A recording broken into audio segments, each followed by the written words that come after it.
Boleh tak pegang handset untuk baca Quran ketika dalam solat? Handset tu ada software Quran dari orang Jitra. Dia semayang, dia pegang handset, pegang itu, kerana dia nak baca Quran, tak ingat surah.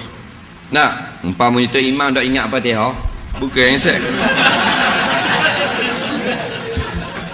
dengar molek, pegang Quran. Dalam mazhab Syafi'i, dalam semayang jangan sampai gerak 3 kali turut-turut.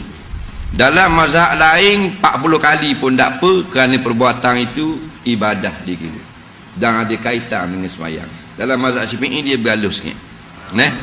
Begitu juga kalau kita semayang, mana dia duduk depan Quran dia, kata kita buka pula.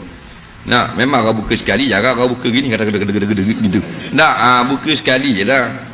Tapi kalau pegang gini, tengok surah, pandangan yang paling aman. Kalau semayang 5 waktu, makruh, setengah ulama kata khilaful aula. Yang boleh tengok-tengok Quran semayang lain daripada maktubah. Semayang tarawih, semayang witir, semayang hajat,